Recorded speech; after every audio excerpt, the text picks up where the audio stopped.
Merhaba arkadaşlar, bugün facecam geldi. Facecam nasıl yapacağımızı istemek istiyorsanız söyleyeceğim. Şimdi arkadaşlar şuraya gir. Şuraya facecam yazacaksınız. Bir dakika.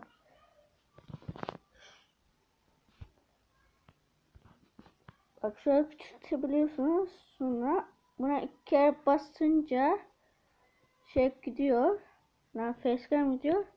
Bunu yükleyeceksiniz. Ben yüklemiştim zaten. Aç diyorsunuz. Aç. Bunu açıyorsunuz. Bende açık olduğu için. Bir dakika.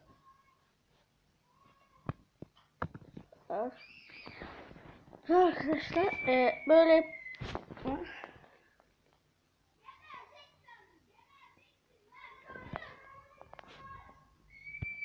böyle içine kapanıyor. Böyle arkadaşlar. Şöyle kapatalım.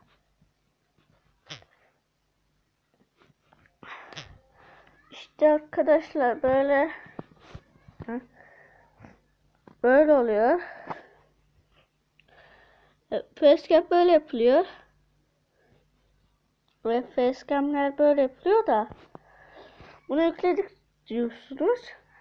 Yükledik, açtık, yapıyoruz. Facecam'i çerçeveyi nasıl alacağım onu bilmiyorum. Bir dakika. Şuradaydı. Kapalı.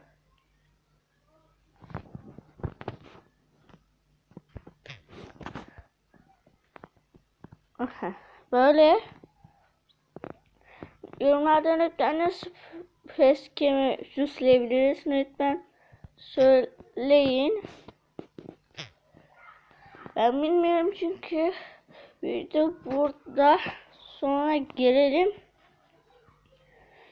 Bir de hangi oyunları oynamalısın lütfen yorumlarda yazın.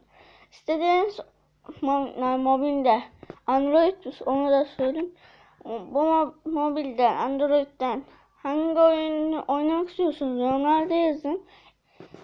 Yorumları görürsem inşallah oynayacağım. Kesin oynayacağım arkadaşlar. Seri bile yapabilirim arkadaşlar.